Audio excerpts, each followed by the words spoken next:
Hello, ഇതൊരു tasty roasted പാലട പായസമാണ്. ഇതുണ്ടാക്കാനായി നമ്മൾ റോയൽ മാർക്കിൻ്റെ ഇൻസ്റ്റൻറ്റ് പായസ മിക്സാണ് എടുത്തിരിക്കുന്നത്.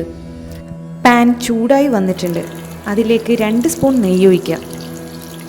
ഒരു പിടി അണ്ടിപ്പരിപ്പിട്ട് ചെറിയ ചൂടിൽ വറുക്കുക. വറുത്ത് കളർ മാറി വരുമ്പോൾ അതെടുത്ത് മാറ്റി വയ്ക്കാം. ഒരു പിടി ഉണക്കമുന്തിരി ഇട്ട് അതും ചെറിയ ചൂടിൽ വറുത്ത് മൂപ്പത്തുമ്പോൾ മാറ്റിയെടുത്ത് വയ്ക്കാം. അടി കട്ടിയുള്ള ഒരു പാത്രമെടുത്ത് അതിലേക്ക് 1.5 ലിറ്റർ പാലൊഴിക്കുക. പാല് ചെറുതായിട്ടൊന്ന് തിളച്ചു വന്നിട്ടുണ്ട്. 300 ഗ്രാമിൻ്റെ ഒരു പാക്കറ്റ് പായസ മിക്സ് ചേർത്ത് കൊടുത്ത് നന്നായിട്ടൊന്ന് മിക്സ് ചെയ്തെടുക്കുക. 15 മിനിറ്റ് ലോ ഫ്ലെയിമിൽ കുക്ക് ചെയ്തെടുക്കുക. 15 മിനിറ്റിന് ശേഷം അടയൊക്കെ നന്നായിട്ട് കുക്കായി വന്നിട്ടുണ്ട്. ഇനി തീ ഓഫ് ചെയ്യാം. പായസത്തിൻ്റെ മുകളിലേക്ക് 1 സ്പൂൺ നെയ്യ് ഒഴിക്കുക.